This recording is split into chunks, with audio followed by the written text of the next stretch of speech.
Hey everyone, welcome back to Keeping Up with the Chaldeans. I'm Anthony Toma, your host, and today we're here with Nick Sarafa of Modern Mantra. What's going on, Nick? Welcome to back to the United States of America. Man, it's great to be here. Oh man, super happy to be around you, seeing what you're doing with the Chaldeans, and thank you. And actually, like I was saying earlier, sharing what is happening on the business end of everything that's happened in our community. Mm-hmm. I feel like there's so many incredible people doing so many impressive things, and just looking at that board, it's wild. Even lined up today. The board is the list of the interviews that are lined up for today. Is what he's looking at. Yeah, but I like the open sourcing of knowledge. Mm-hmm. You know, you're getting a lot of different perspectives on different ways to make it. Yep. In this modern context, and I just appreciate everything you're doing here. Yeah, thank you very much. Why don't you tell the people what you're actually doing, where you started actually, and then get into where you're at today. Yeah, definitely. So my background is a software engineer, CTO. For the last 10 years, I've built software. It started actually with my grandmother. You remember Bernadette Sarafa? Of course. You know, there was a car accident some years ago where somebody was distracted driving. Yep. We believe either fell asleep at the wheel or he was texting, and he struck and killed my grandmother. Yeah, God rest her soul. Yeah. Great woman. She was incredible, and that was the beginning of my technology journey. Okay. So I built an app that responds to text messages and phone calls while in the car. Really? Hired my first software engineer, and that was my first company. And that was the beginning of my journey into software and creating innovation. Okay. And I never really stopped after that. It's like that company didn't work out. Obviously, I was 20 years old. Yeah. Didn't know what the hell I was doing. Right. And made all the mistakes. But you tried. Oh, I tried. Right. Yeah. And you were driven. Yeah. It was very mission driven. Yep. And then I just found myself, having an understanding of technology, software, of technical architecture, of how to build a business. And I started on this journey of helping other people do that. Leading engineering teams, CTO of a couple different companies, some you've heard of, some you have never heard of. Yeah. And then I ended up going abroad. Yep. So it's part of that first wave of digital nomad. Yep. Took a one-way flight to Asia and just continued building technology from there. And what made you do that? Like what was the aha moment that said, "Hey, I'm getting out of here"? It was honestly a deeply spiritual journey for me. Okay. My father actually ended up having some health problems. Hatham. Yeah, my dad H, who you've had on the podcast. Greatest guy ever. And I think there's a moment that when your family member's sick. Yep. It really has this tendency to put a lot of things in perspective. Mm-hmm. And we had some health problems, and after that, it just felt like I really wanted to deep myself spiritually. Yeah. So I took a one-way ticket to Thailand, began studying in monasteries, and really just really deeply diving into my own spirituality and that bigger picture questions. And thankfully, I'm a software engineer. Yep. And everyone's remote in the world now, but right, no doubt. We were the first wave who could do that sustainably. And so I just kind of kept on doing what I was doing with technology, and then lived in Thailand, Cambodia, Laos, Vietnam, Indonesia, Australia. Wow. All these different places, continuing my work in software, and became, digital nomad. Jeez. What are some of the biggest eye-opening experiences that you've had traveling through all of those countries? I mean, so many things. Give us a few. I think the biggest shock to me was how many ways there is to live your life. Right.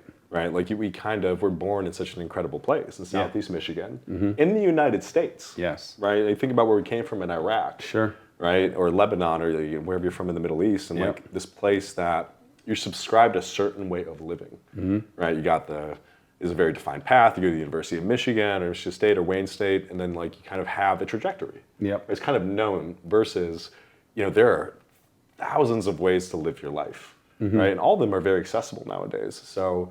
I tried on a lot of different modes of living. I was a surfer in Australia for a while. Cool. I lived out in the jungle in Thailand for a bit. I lived on the island of Bali for a couple of years, sitting in different monasteries, the different masters. And there are so many different ways to live your life. Mm-hmm. And I would just encourage people to kind of look for the way that is most resonant with them. So how would someone that is in this bubble of Michigan, in the Chaldean community, how would they learn to peel back that layer to take a peek into the next wave of their life, if it's out there for them? Yeah, that's a great question, and I think it all first starts with the people around you. My dad has an incredible. He's just been an incredible force in my life, always encouraging me to step outside of the box. Okay. Right. He didn't marry Chaldean. Yeah. So he's already a bit of a black sheep in that way. Yeah. And he's always really encouraged me to, no matter what, just like go after it. Right. And I think it kind of starts that way because I have run into Chaldeans who have made it out of the community. Okay. And there's a big contrast. Where did you run into them at? New York and Portugal. In Bali, in Australia, wow. And like they're all over the place. Yeah. Like we're everywhere. Yeah. But there is talking about their experiences leaving the community. I think that it starts with people being encouraging of that. Yeah. Right. And hopefully, some people will have somebody behind them to encourage them to do that.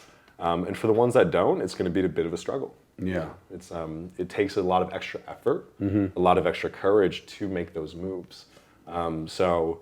Yeah, I think the first step is making sure you're sustainable. Yep. Right, making sure that you got your money right. Yeah. Right, that you have a sustainable income even as you're traveling, and start easy. Yeah. There's places like Portugal are very safe. Yep. It's the third safest country in the world. Really? Right, and yeah, you get places that are much easier, much more accessible, and on top of that, 2023, everywhere's got Starbucks, everywhere's got Airbnb.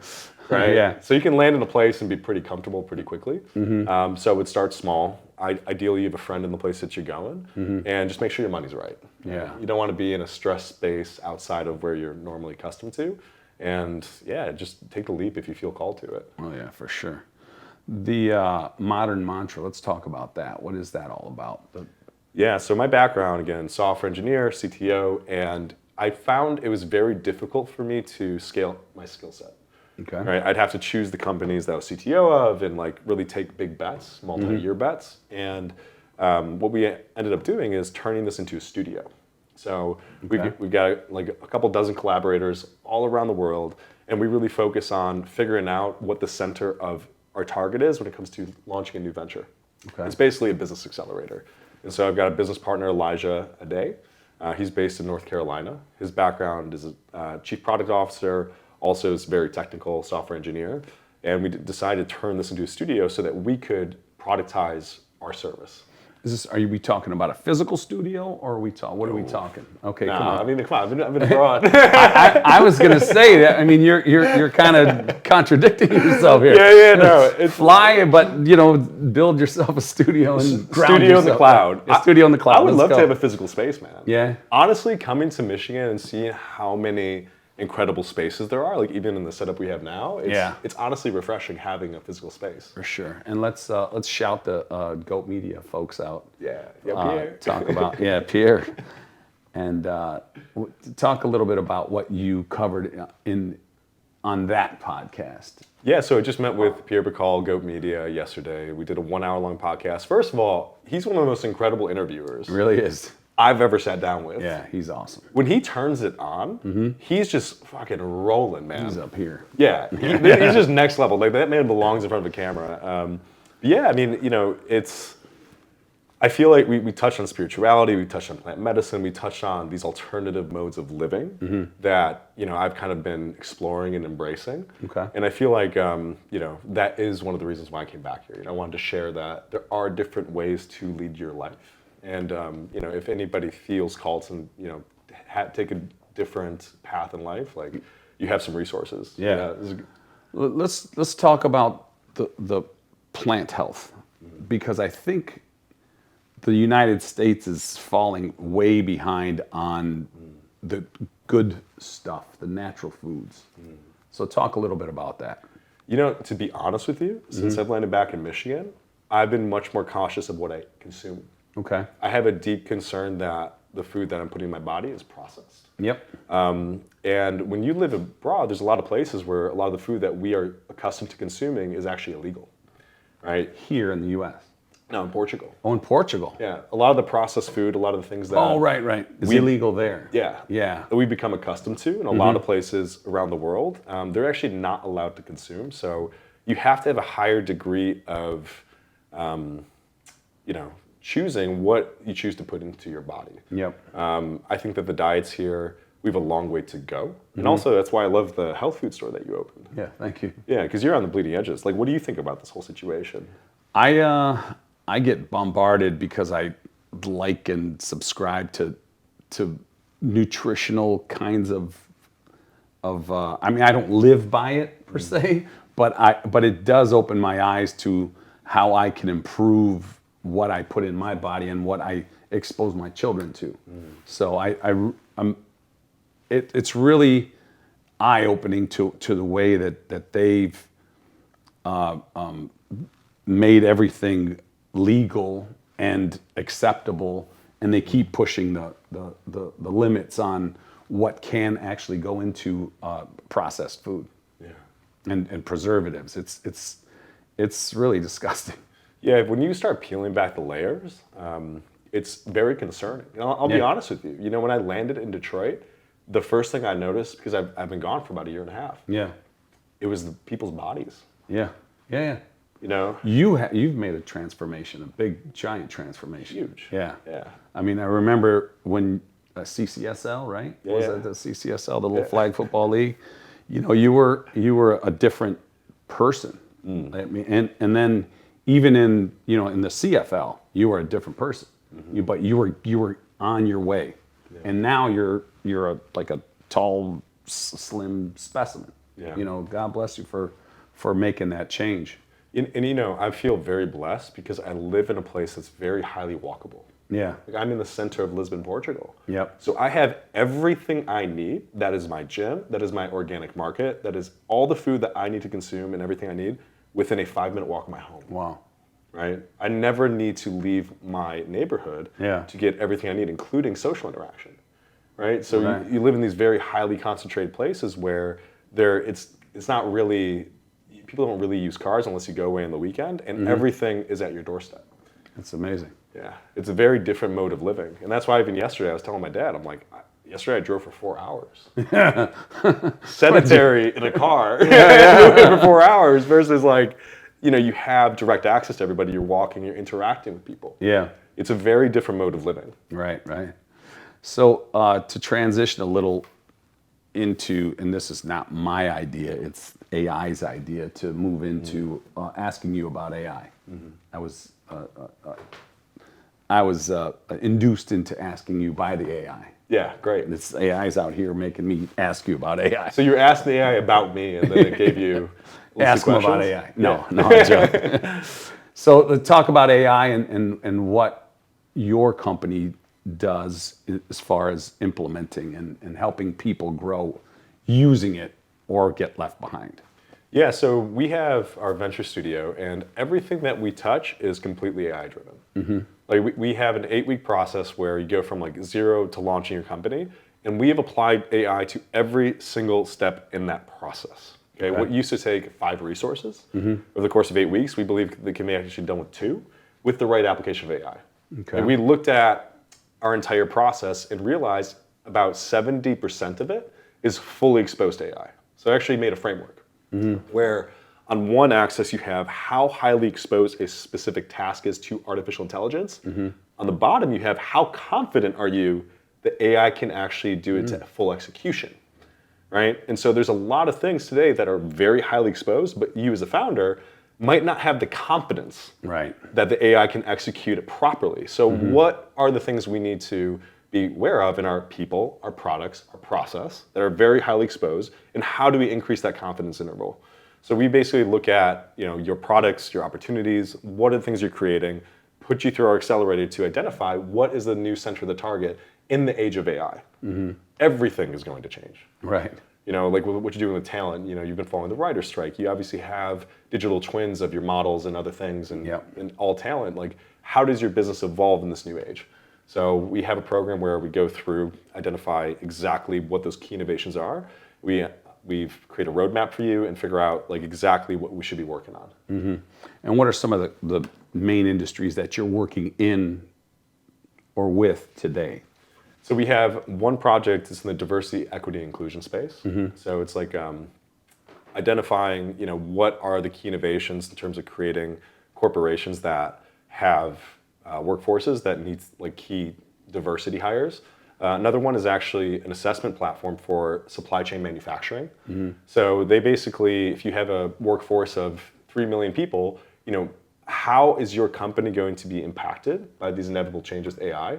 And also, how do you actually encourage people to stay within your workforce? So it's really focused on retention. Supply chain manufacturing, you have this massive problems in terms of layoffs, right? Or in terms of making sure you retain your key employees.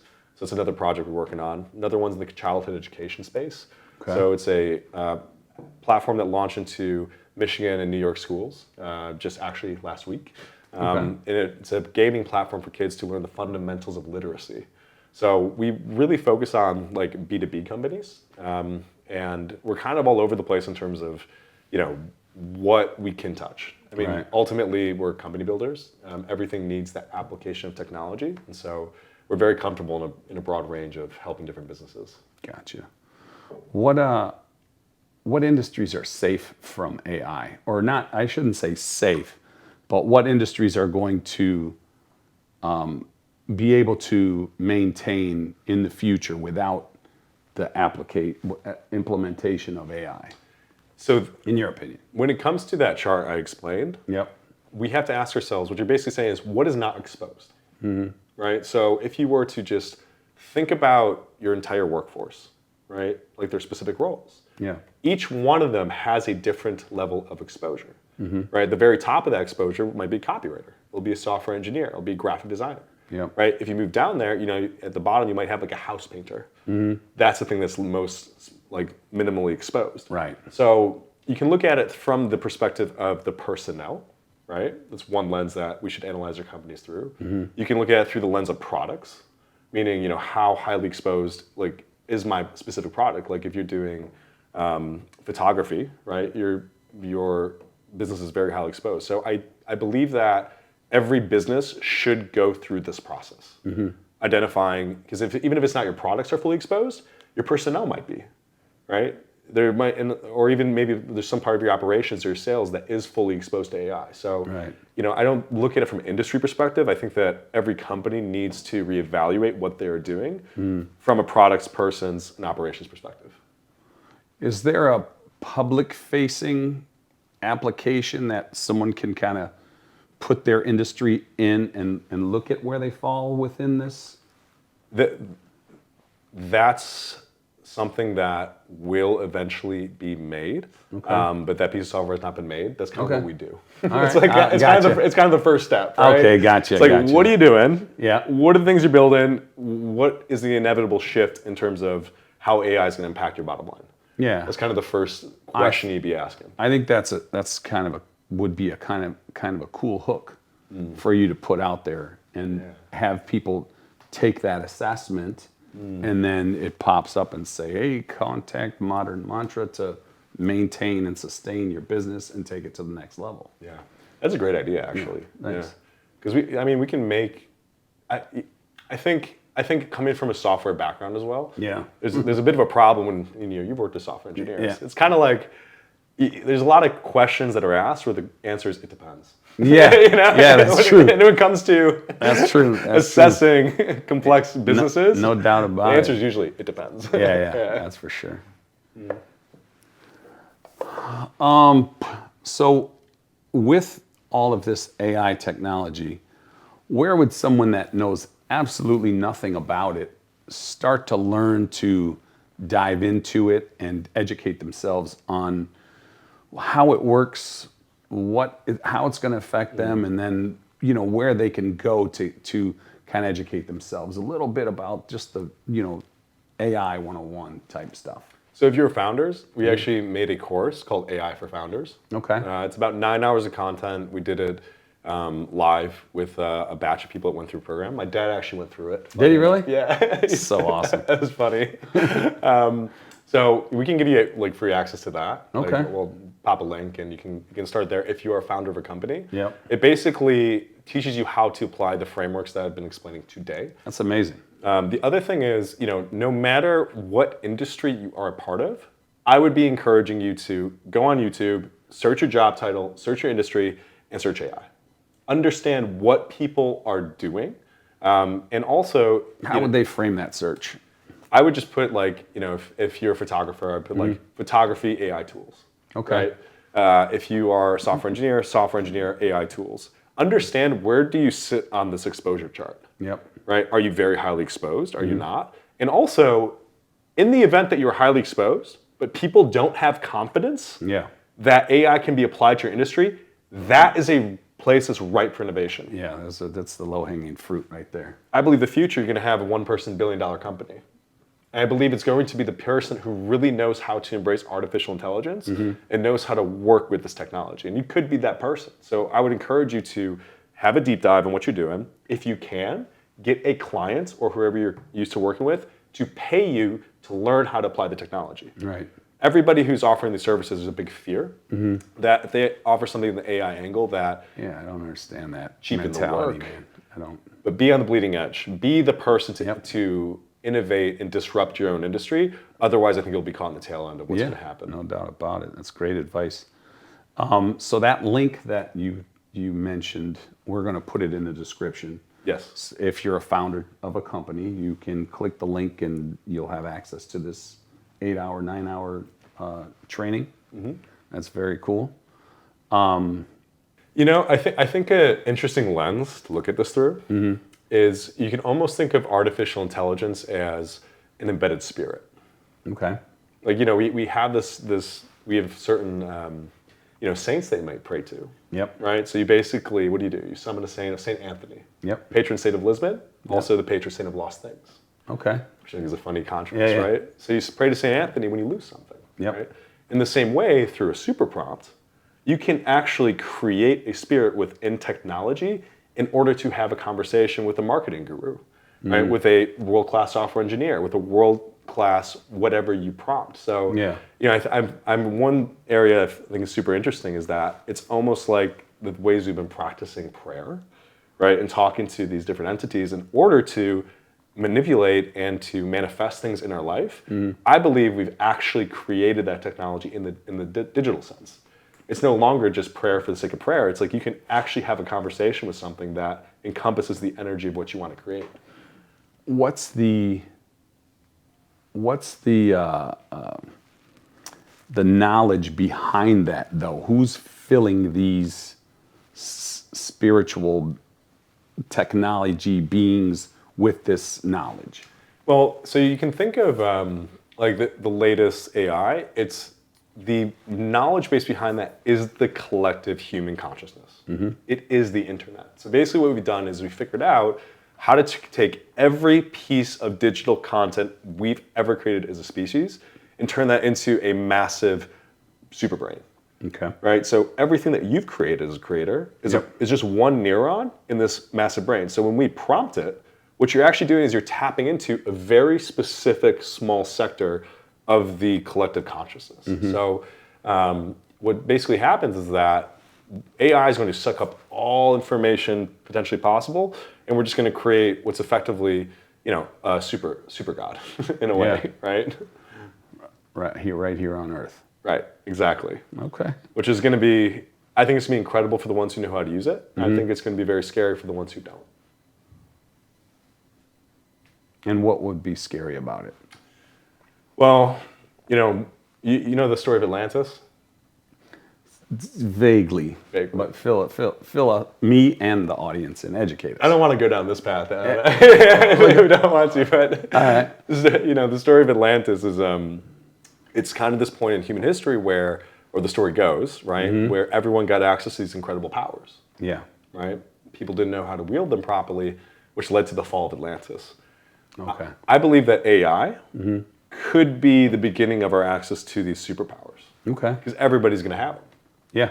You're going to have unrestricted access to these intelligences that can basically do whatever you ask them to do. And that can just be goal-based, right? You don't need to give in specific instructions anymore. You can actually just give it a goal, and it will go out of its way to accomplish that goal all means. So, I have deep concerns. I'm, on one hand, very excited, right? Because you can give it the goal to do something really great in the world. But on the other end of the spectrum, you can actually give it a goal that might not be in the best interest. All right. Of humanity. Or anything. Or anything. Right? And I think that you're going to have everything everywhere all at once.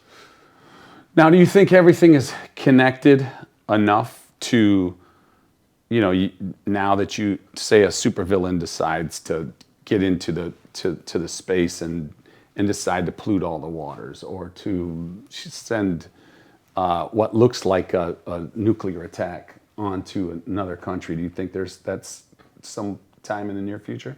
Well, I think the most important currency in the future, and really in the present, in the age of AI, is trust. Mm-hmm. Do you trust what is being asked of you? Is a company, right? Is a software program? And that's going to become the most important currency of the future, right? And even when it comes to this deepfake technology, right? You get a phone call from somebody that sounds like somebody else. Do you trust that you're talking to the person you think you're talking to? So I believe that we need to create systems. We need to make sure that our key infrastructure, you talk about access to water, nuclear codes, these things, we need to ensure that there are good systems to know and trust what's being asked of those systems, right? So there are going to be instances where there's trust given to an AI that shouldn't have been. Right. Like we've had people who actually have like applied these chatbots to their entire business database, and then people could actually ask the AI how much everybody makes. Yeah. Right? Can look up all the salary, every piece of information the company's ever done, right? You didn't have the right boundaries of trust in place to trust that AI. So I think there's going to be a lot of instances of some strange things happening because trust was given in a place it shouldn't have been. And so who's responsible to determine the trust? This is where, us as human beings, so in engineering, what's happening now has been happening for a long time, right? We've automated a big portion of our jobs, and there's a role in software engineering. It's called the quality assurance engineer. After you launch the website, you create the software, at the end, you have the quality assurance engineer to make sure that everything happened properly. Yeah. Right? I believe that when it comes to setting up these systems, every single business is going to have a quality assurance engineer to ensure that the AI has access to the right systems, right? And you're going to have not only people as quality assurance engineer, but also other AI, right, who are going to be put in place to ensure that that trust is not broken or creates potential liability for the entities. Yeah, it's going to be a weird world. But isn't that kind of what we have today with the CDC and the FDA? Aren't they supposed to be the quality engineers? Supposed to, but technology moves too fast. Okay. They like any government body who's trying to regulate this, they're going to have a hell of a time keeping up. But so we've entrusted them with our food and our drugs. Right. And so look at where we are today in the United States of America. This is the leader of the free world. Yeah. And these two entities are managing what we consume. And telling us that it's safe when it's clearly not. Right. So how do we entrust the AI capabilities in somebody's hands like that with bad intentions, money-driven folks? To be perfectly honest with you, I believe that the way technology has been leveraged to this point has been poor. Okay. The regulation that's been applied has been poor. Okay. Right? Like we are already fighting a losing game. And I believe the most powerful entities in the world are no longer the US governments. Right. Right? The technology companies. It's true. Right? And now you basically supplement that with artificial intelligence.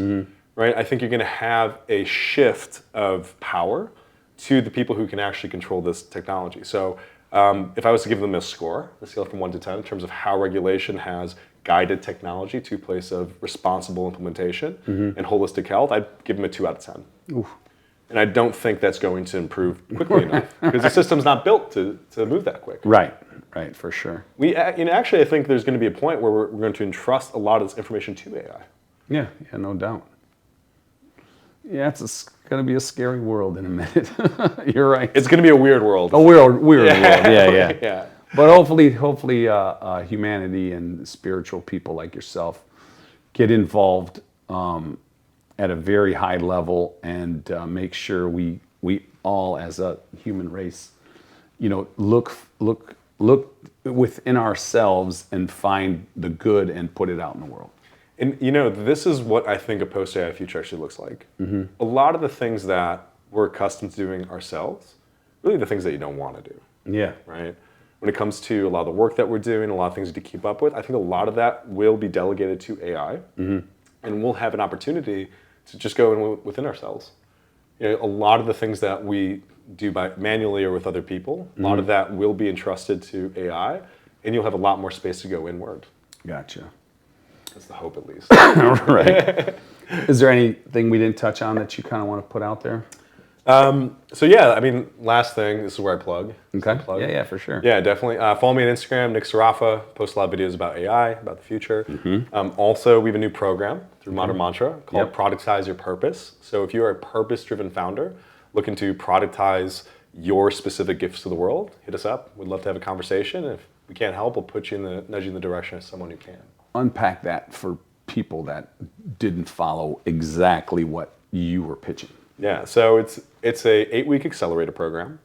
If you are a very talented consultant who's making a couple $100K a year, and you want to productize them to a scalable business, usually through a B2B offer, we can help you do that. Okay. And that's what the program's focused on. We'll be applying best-in-class AI technology, best-in-class company builders, technology builders, in order to just launch the productized version of your service. Does the program vary with the size of the business or anything? We found a very good niche in terms of people who have deep knowledge around the transformations that they want to productize. So if you've been doing your specific service for 10 years, we have a very high degree of confidence that we can turn that into something scalable. Gotcha. We haven't drilled it down to the point where I'm like, this is specifically where we want to focus our attention. We've done stuff in the assessment space, supply chain manufacturing, we've done education, we've done short films, we've done a lot of different things. And I think it really comes down to the founder. Gotcha. Are you a deep expert in your field? And do you have a very specific vision of what this product should look like in a technology platform? Gotcha. If you got a good idea of that, we can help you out. Cool. So we close out every show by asking a simple question, and then it turns into a real twisted question. What does it mean to you to be Chaldean? Wow.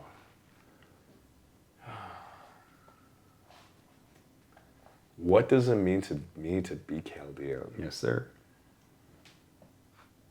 One thing that I find a lot of people comment on, my closest friends in Portugal, it's where my family is the value of generosity.